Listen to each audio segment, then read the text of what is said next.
Émilie Zapalski, bonjour Émilie, bonjour. Merci d'être là, communicante fondatrice de l'agence Émilie Conseil et l'essayiste Mathieu Souquier. Bonjour Mathieu, merci également d'être avec nous. On va revenir sur les célébrations de la victoire du PSG en Ligue des Champions et les questions qu'elle pose en matière de sécurité. Emmanuel Macron a condamné des incidents inacceptables. Le RN pointe du doigt Bruno Retailleau. Vous allez nous dire ce que vous en pensez. Et puis François Bayrou, sous pression des oppositions, notamment sur la question budgétaire, 40 milliards d'économies à trouver. Les trouvera-t-il en échappant à la censure? On verra également ce que vous en pensez.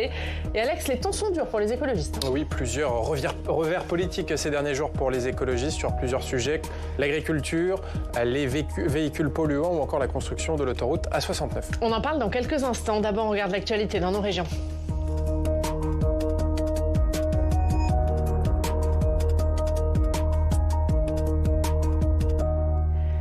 Et c'est l'heure de notre reportage en région. Au mois de mai se tenait le défi 10 jours sans écran, télé, jeux vidéo, tablettes, smartphones. Des milliers d'enfants et d'adolescents ont dû se déconnecter. L'occasion de consacrer plus de temps à d'autres activités. Yann Effelé s'est rendu à l'école élémentaire John Kennedy de Savigny-sur-Orge, c'est dans l'Essonne. Eh ben bravo, on peut vous applaudir. Les félicitations de la haute commissaire à l'enfance pour ce défi réussi. Pendant 10 jours, ces élèves ont tous évité les écrans. Le plus possible, disons. Ont-ils craqué? Oui. Oui. C'était hier. Je me suis enfermée, j'ai regardé la télé. Qu'importe les écarts, l'important est qu'il y ait du changement. Car le constat est unanime pour les professeurs.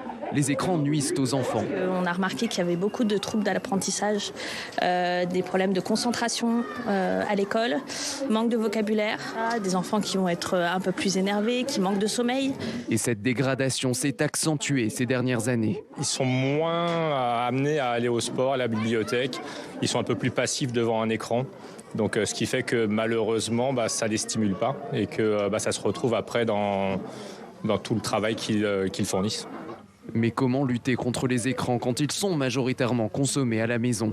Ce que j'ai entendu, c'est aussi beaucoup de télé dans les chambres des enfants, même des plus petits, des smartphones OCP ou encore l'absence de contrôle parental. C'est l'illustration d'une prise de conscience encore à bâtir. Et le défi entend justement aussi sensibiliser les parents. Les effets sont positifs, de l'aveu même de ces enfants. J'ai réussi à m'en passer grâce à mes copains qui jouent au foot dehors et à mes parents qui parlent avec moi et que je les aide à faire à manger aussi. En fait, je sortais beaucoup plus. Je prenais beaucoup plus de temps avec mes parents, alors qu'avant, c'était pas trop ça. Je faisais beaucoup d'activités physiques maintenant. Avant, je le faisais pas avec les écrans. Plus de créativité, de sport, de lien social. Mais les écrans sont partout et la tentation continue. Ce groupe se dit prêt à renouveler l'expérience. Et voilà pour cette expérience. Alors, on voit les enfants, du coup, ils passent beaucoup de temps avec leurs parents quand ils n'ont pas d'écran, Emilie. Oui, alors il faut dire aussi que moi je pense aussi que les parents, ils passent beaucoup de temps aussi sur les réseaux sociaux et que parfois on n'est pas des bons modèles pour les enfants.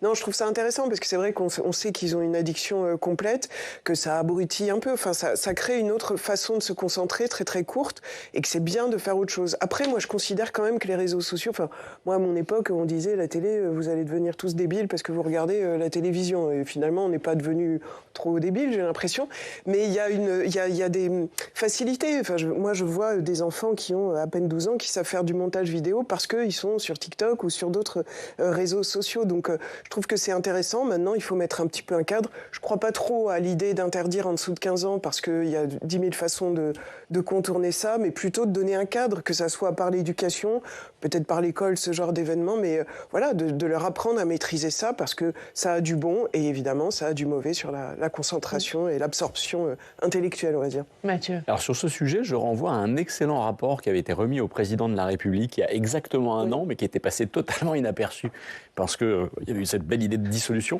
Donc on avait parlé de d'autres sujets. Rapport remis au président de la République. Alors toute une équipe de chercheurs, de médecins extrêmement sérieux, et celle qui avait piloté ce travail, qui s'appelle Servane Mouton, qui est une neuropsychiatre et neuropsychologue, a publié chez Gallimard récemment un tract dont le titre est évocateur, un désastre sanitaire. sanitaire. Et en réalité, quand vous lisez ce rapport, tout à fait œcuménique, en tout cas, qui est l'œuvre de gens très différents, émanant d'horizons très différents, etc., vous vous apercevez qu'il y a un consensus médical absolu autour du fait qu'il y a effectivement un possible désastre sanitaire quand même. Qu'en matière de santé mentale, en matière de santé, parce que question de sommeil, etc., sur les ados comme sur les adultes, c'est absolument épouvantable. Et en réalité, on ne voit pas comment on peut arrêter ce truc-là, sauf à changer de nouvelles normes, comme on est parvenu à le faire sur le tabac, mais la réalité, c'est que les médecins disent que, en tout cas pour les enfants et jusqu'à 15 ans, il faut absolument réguler, voire interdire, car on va au-devant précisément de désastres absolument colossaux. Et vraiment, j'invite à le lire, c'est saisissant, et à ce stade, nous sommes à côté de la plaque. Et Émilie a raison de dire que les adultes, de ce point de vue-là, ne sont pas du tout exemplaires, et que le caractère addictif de l'outil, il touche absolument tout le monde. Mais personnellement, je plaide pour qu'on se saisisse de cette question. Ce que disent les médecins est absolument, absolument alarmant. Sommeil, obésité, pratiques addictives, troubles du comportement alimentaire, etc., amplifiés par les réseaux sociaux, en réalité, c'est un carnage. On va passer à l'actualité, on va parler du PSG. Le PSG qui n'en finit plus de célébrer son titre. Hier, les joueurs étaient de retour à Paris. Ils ont présenté la coupe sur les champs et aux 48 000 supporters du Parc des Princes. Ils ont également été reçus par Emmanuel Macron qui a condamné les incidents et les violences. Bruno Retailleau, lui, juge que le dispositif sécuritaire a été à la hauteur. On voit ça avec Antoine Jouveau. C'est le point final des festivités. Cette coupe tant rêvée, célébrée au cœur d'un Parc des Princes en liesse. Quelques heures plus tôt, les joueurs du Paris Saint-Germain, tout juste rentrés de Munich, défilaient sur les Champs-Élysées avant de rejoindre le palais présidentiel. Une fête à l'Élysée mise entre parenthèses quelques instants par Emmanuel Macron qui condamne les violences au soir de la victoire. Ces incidents sont très graves, ils sont inacceptables et ils ont privé beaucoup trop de nos compatriotes de ce qui aurait dû être un moment de bonheur et d'insouciance. Et donc je vous le dis, la réponse de l'État sera à la hauteur. Nous poursuivrons, nous punirons, on sera implacable. Le football, ça n'est pas ça. Des violences qui ont également provoqué une passe d'armes entre le gouvernement et l'opposition. Le Rassemblement national dénonce un fiasco sécuritaire pendant que la France insoumise accuse Bruno Retailleau d'avoir mis de l'huile sur le feu. Le ministre de l'Intérieur réplique. LFI, en réalité, c'est la France insoumise et c'est la France incendiaire. Dès que le feu des violences surgit, LFI se précipite pour défendre systématiquement ceux qui allument ce feu. Bruno Retailleau parle d'un dispositif sécuritaire à la hauteur. Ce matin, sur RTL, le préfet de police de Paris, Laurent Nunez, évoque un bilan plus contrasté. On a eu, sans l'intervention, sans le dispositif policier que nous avions mis en place, donc à la demande du ministre d'État, on aurait eu évidemment beaucoup plus d'exactions, beaucoup plus de pillages. Vous dites qu'on a évité un carnage, en fait ? Non, on a évité bien d'autres faits délictueux. C'est ce que je veux dire, simplement. Ouais. Malheureusement, il y en a eu, et donc voilà, on n'est pas du tout satisfait. Je ne suis pas en train de vous dire qu'on est très satisfait. Au total, ce week-end, ces incidents ont provoqué 2 morts et plus de 500 interpellations à travers la France. Alors, on va évidemment revenir sur ces violences et ces débordements, mais d'abord, on va peut-être commencer par le positif et ces moments quand même de communion auxquels on a assisté depuis samedi soir. Il y a la communion, ça profite aussi à Emmanuel Macron, on l'a vu qu'il a très vite reçu les joueurs du PSG hier dès leur arrivée, dès leur retour à Paris. Alors, c'est effectivement un exploit sportif rare. Ça explique la liesse. 2, je ne suis pas moi spécialiste de foot, mais je constate que beaucoup ont fait le lien entre un changement de stratégie dans l'équipe, c'est-à-dire on renonce à une équipe de stars, entre guillemets, et on mise beaucoup plus sur les jeunes talents issus du centre de formation. On avait une moyenne d'âge pour les joueurs extrêmement basse, et ceux qui ont été décisifs sur le terrain sont tout juste issus en fait, des bancs de l'école de formation. Donc il y a un modèle aussi qui doit nous conduire à réfléchir. L'argent ne fait pas tout dans le foot, même si on voit bien que précisément avec le PSG, l'argent reste un élément absolument décisif. Et dernière dimension, l'équipe du Paris Saint-Germain, ça n'est pas l'équipe de Paris.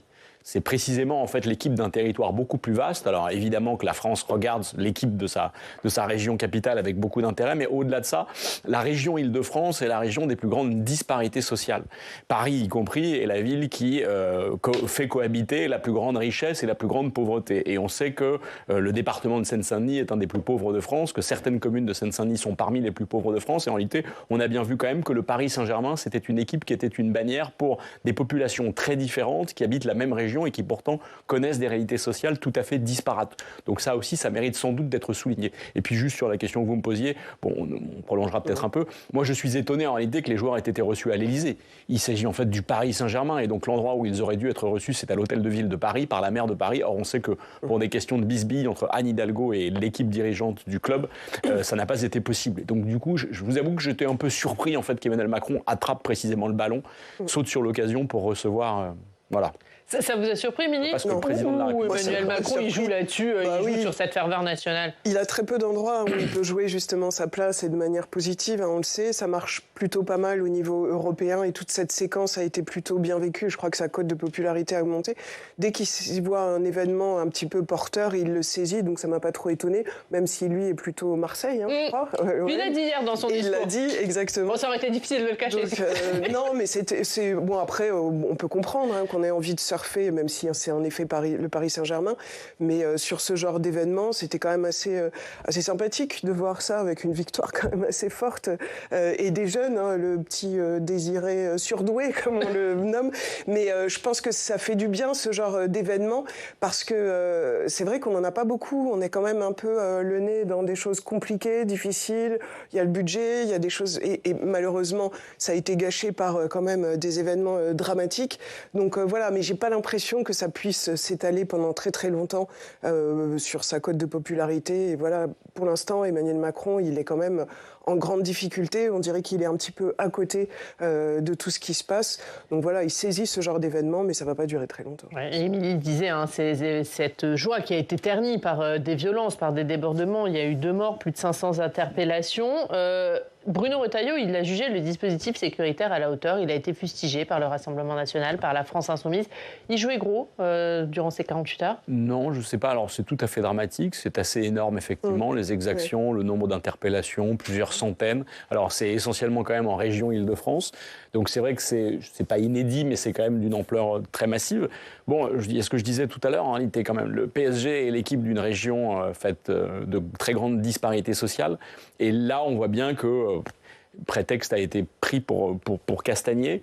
Je ne sais pas dans quelle mesure, de toute façon, quand plusieurs centaines, voire plusieurs milliers de personnes sont déterminées à casser, les forces de l'ordre, peuvent tout prévenir et tout empêcher. Et on se souvient qu'il n'y a pas si longtemps, il y a 2 ans à peine en réalité, quand même, un certain nombre de quartiers avaient pris feu dans notre pays, avec pour le coup des émeutes ou une révolte, selon les qualificatifs, les termes qu'on employait, mais en tout cas des événements qui sont survenus, qui disent bien qu'il y a quand même une éruptivité sociale extrêmement grande et qui n'a pas de raison de s'être calmée en réalité en 2 ans. Donc là, c'était très ponctuel. Il s'agissait d'exactions, effectivement, avec un match prétexte, mais en réalité, on sait bien qu'il y a un climat social qui peut être explosif, qui reste explosif dans ce pays-là.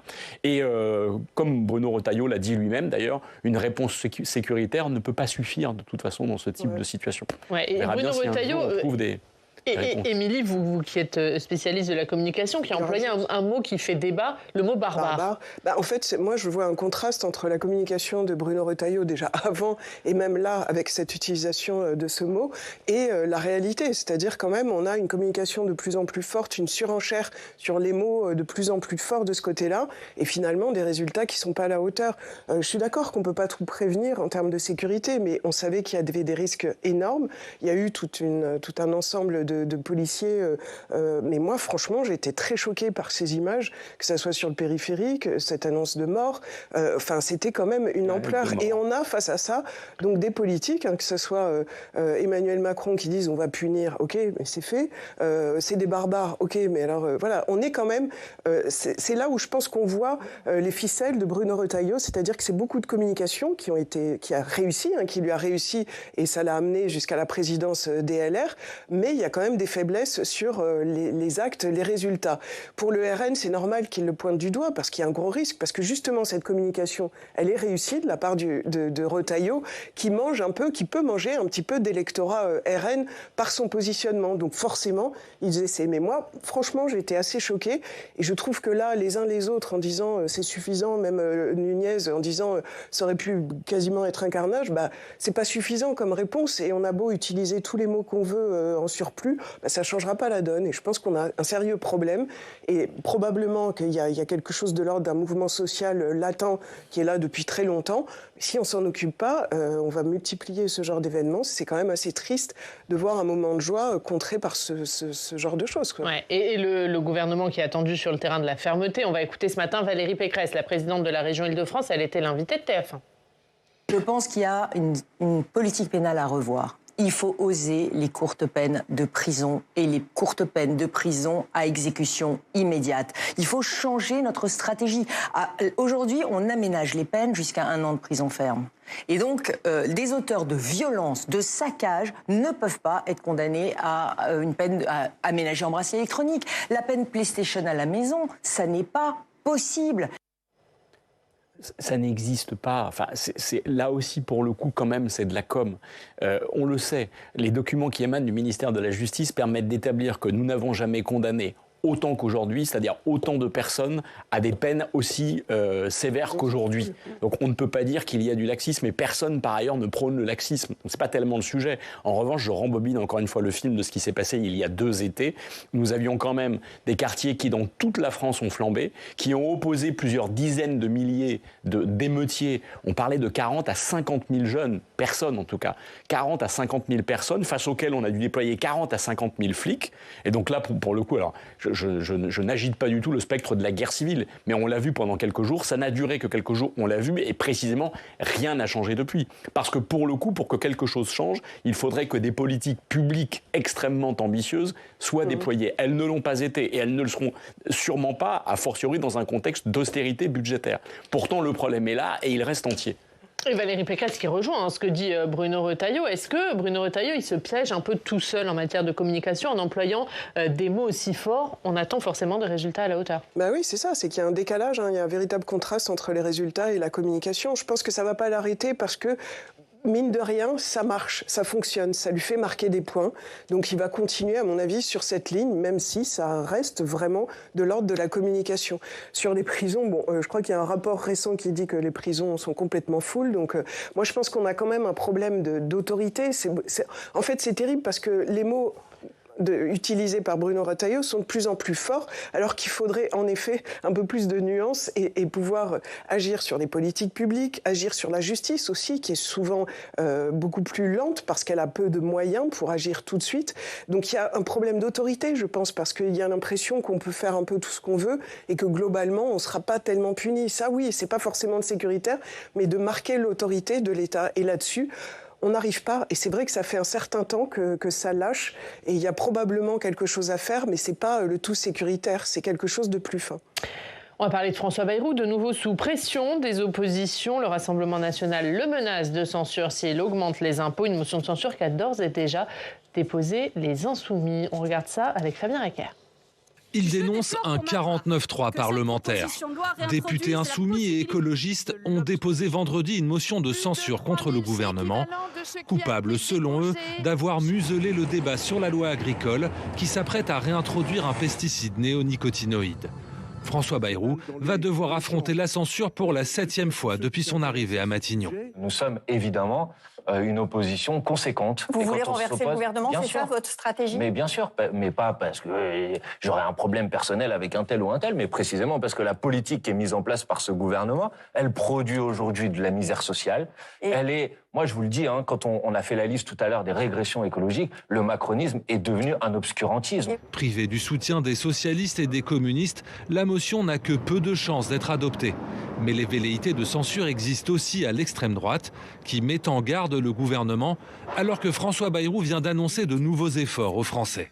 Si l'idée, c'est d'aller taxer les Français, c'est visiblement l'idée qui est en cours. Quand il dit tout le monde devra faire des efforts, c'est-à-dire tout le monde va mettre la main à la poche. Il ne faudra pas compter sur le Rassemblement national. Et oui, nous nous apprêtons, effectivement, si tel était le cas, à censurer François Bayrou. Et en particulier, si le gouvernement maintenait le projet d'une TVA sociale, augmenter la TVA pour financer nos comptes sociaux serait motif de censure pour le RN, a averti Marine Le Pen vendredi depuis la Nouvelle-Calédonie. Marine Le Pen, elle agite la censure en permanence. D'autres groupes politiques le font aussi. La France a besoin de stabilité. C'est ce que nous disent les chefs d'entreprise. C'est ce que nous disent les Français d'une façon générale. Le gouvernement doit présenter ses grandes orientations budgétaires à la mi-juillet, avec pour objectif entre 40 et 50 milliards d'euros d'économies.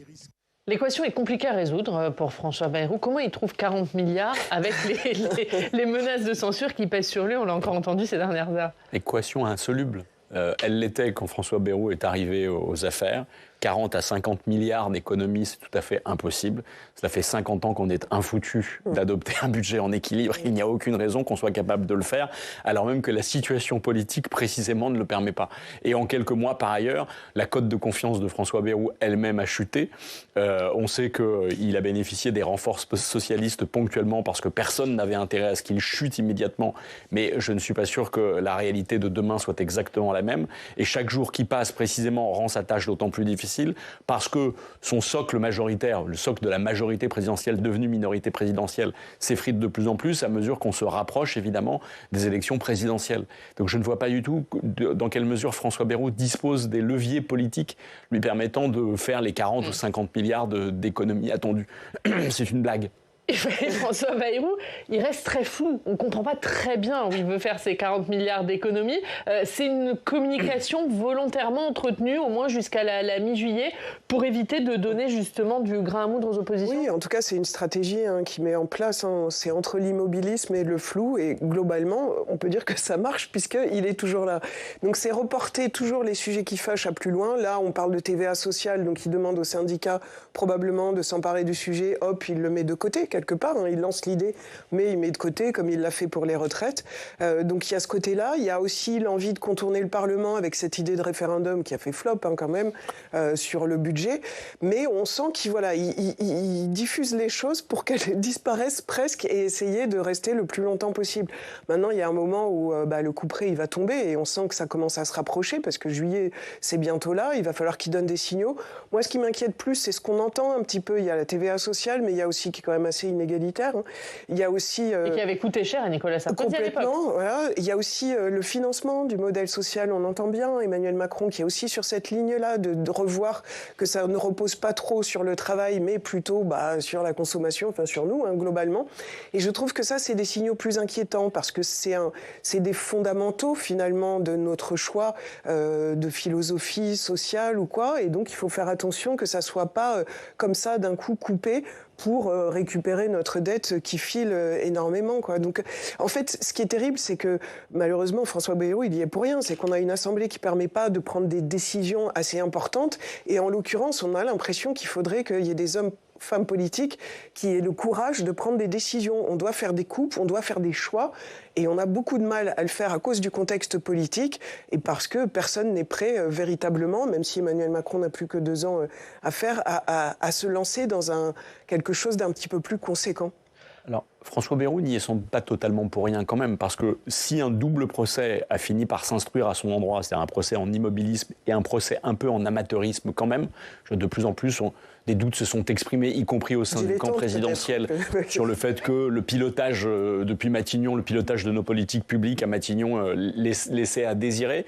Donc il y a quand même bien une sorte de défaillance ou de faiblesse qui tient à la façon dont, à la personnalité et à la stratégie à la méthode, de François Bayrou. On ne sait pas où tout cela va nous conduire. Ce qu'on sait, c'est que depuis le départ, il répète qu'il a été un des premiers à agiter la question de la dette. Il se compare volontiers à Churchill. Churchill quand même a gagné la guerre, précisément. C'est grâce à lui que l'Allemagne nazie n'a pas gagné. Donc que François Bayrou, qui manifestement a une haute opinion de lui-même, C'est la démonstration qu'il saura faire. Ce qui est quand même vrai, que ça a été l'un des défenseurs justement du budget, hein, de maîtriser les finances quand même depuis un moment. On va parler d'un sujet qui sera débattu aujourd'hui à l'Assemblée. Il a été il y a quelques jours au Sénat. C'est la question de l'A69, énième épisode dans les revers qu'enchaînent les écologistes ces derniers jours, Alex. Effectivement, le chantier de l'A69, cette autoroute entre Castres et Toulouse, fait partie des revers politiques des écologistes ces derniers jours. Alors ce chantier, il avait été suspendu depuis plusieurs semaines à cause des recours en justice des militants écologistes. Mais finalement, la semaine dernière, la justice administrative a autorisé en appel la réouverture de ce chantier de l'A69. Et aujourd'hui, les députés examinent une proposition de loi pour empêcher la suspension judiciaire de ce type de projet d'infrastructure. Autre revers pour les écolos sur l'agriculture. On en a beaucoup parlé la semaine dernière avec la proposition de loi du sénateur Les Républicains Laurent Duplon, un texte qui assouplit plusieurs normes environnementales dans l'agriculture et qui réautorise un pesticide tueur d'abeilles interdit depuis des années en France. Ce texte, il a été rejeté à l'Assemblée nationale par la droite et le RN avant même son examen pour éviter qu'il soit détricoté par la gauche. Et puis enfin, parlons des ZFE, les zones à faible émission dans les grandes villes françaises, en vigueur depuis le 1er janvier. Ça veut dire que les véhicules les plus polluants ne peuvent plus circuler dans ces zones. Eh bien, les députés ont supprimé tout simplement ces ZFE. Un vote qui a été très critiqué par la ministre de la Transition écologique. J'ai honte de ce qui s'est passé à l'Assemblée nationale. J'ai honte, moi je viens de la société civile, et j'ai honte de faire ce métier de responsable politique. Pour le dire très simplement, c'est une alliance de circonstances entre le Rassemblement national, les LR et les FI. Mais les LR normalement font partie en ce moment du gouvernement. L'écologie. C'est une alliance de circonstances. On est dans une situation où, là encore, le cynisme, le dispute au déni. Alors en revanche, dans les rangs du Rassemblement national, eh bien, on se réjouit de la suppression de ces ZFE. Ces zones à forte émission étaient en fait des zones à forte exclusion, qui venaient encore une fois taper la France populaire, celle qui a besoin de sa voiture pour se transporter, celle qui aurait été impactée, celle qui n'a pas les moyens d'acheter forcément une voiture électrique. Nous y avons mis un coup d'arrêt. Et au final, du côté des écologistes, c'est plutôt la grise mine après toute cette série de revers politiques. C'est une semaine noire pour l'écologie. Et quand je parle de semaine noire pour l'écologie, comprenez-moi bien, je ne parle pas de semaine noire pour les militants écologistes, simplement. Quand l'écologie prend aussi cher qu'elle a pris la semaine dernière, c'est nous tous, nous toutes les victimes. C'est chacun de vos auditeurs et de vos auditrices, et c'est d'ailleurs, y compris celles et ceux qui ne nous écoutent pas. Parce que quand on parle d'écologie, on parle de votre santé, on parle de votre environnement. À chacun d'entre vous, on parle de l'avenir de vos enfants et de vos petits-enfants. Mathieu, l'écologie a pris cher ces derniers jours, pour reprendre les mots de Marine Tondelier? Oui, alors incontestablement, en tout cas à court terme. La première chose, ça dit à mon avis quand même deux choses. D'abord, une part d'incompréhension de la part de la classe politique des attentes de l'opinion. Alors, en réalité, les attentes, la conscientisation des esprits a été faite sur la question de la transition environnementale. Les gens savent qu'il faudra la faire. Les gens sont en attente d'initiatives et d'actions assez fortes là-dessus, à condition évidemment que ce soit fait de façon efficace et juste. Mais en réalité, je pense qu'une partie de la classe politique se trompe en se disant que ça suffit d'emmerder les Français avec des normes, et souvent des normes qui sont liées à l'écologie. Voilà, donc ça, je pense que c'est le premier point. Et deuxième dimension, ça reboucle avec ce qu'on se disait juste avant, c'est le signe d'un pouvoir faible. En réalité, un pouvoir faible, c'est un pouvoir qui cède précisément au lobby. La transition environnementale, elle menace par définition un certain nombre d'intérêts, ou en tout cas elle justifie une bifurcation de notre modèle économique et de notre modèle de société qui bouscule des intérêts en place. Et donc d'où la question de la méthode pour gérer cette transition, encore une fois, de façon efficace et de façon juste. Et donc là, si le pouvoir d'une certaine façon cède à un certain nombre d'injonctions, et d'injonctions qui vont toujours dans le même sens précisément, c'est qu'il est faible. Ouais. Et est-ce que aussi la question de l'écologie punitive, c'est ce qu'on entend de la part des opposants à ces textes, elle a infusé. Est-ce que ça, c'est un truc qui marche ? Non, moi je pense que ça marche pas, mais moi je pense que globalement on sait pas faire encore. On sait pas encore imaginer une trajectoire qui soit réaliste, qui soit juste, qui tape pas que sur les plus pauvres. Et c'est pour ça que le RN réagit. Et ils ont pas tort. C'est vrai qu'à chaque fois qu'on a fait les choses, regardez la taxe carburant, augmentation, gilets jaunes, les 80 km/h pareil. En fait, on n'arrive pas à avoir une trajectoire qui soit réaliste par rapport aux différents types de populations qui sont concernées par ça, que ce soit dans leur mode de vie ou que ce soit dans leur portefeuille. On a encore du mal à imaginer comment on peut faire de l'écologie sans que certains soient complètement impactés et d'autres s'en sortent. Donc moi, je pense qu'on a encore beaucoup de travail parce que l'urgence est là, les mentalités sont assez prêtes, mais on n'a pas encore la méthode pour mettre en place ça. Et on a beau crier, même la ministre de la Transition écologique, mais bon, ça veut dire qu'on n'a pas travaillé véritablement ça. On ne peut pas dire qu'Emmanuel Macron, ça soit un grand fervent défenseur de l'écologie. On voit le résultat, ça demanderait beaucoup de travail. Il me semble que ça demande beaucoup de travail pour imaginer ça. Plus grave, il y a un renoncement de la France qui se répercute au niveau européen. On voit bien qu'au niveau européen aussi, la tentation de reculer est très forte, que certains pays devraient batailler pour, et que précisément, la France ne le fait pas, au contraire. Alors que ça peut être une ambition et que ça peut être quelque chose de très porteur. Merci à tous les deux. Vous restez avec nous, évidemment. On regarde ce qu'il y a à la une de la presse régionale. On reparle du PSG.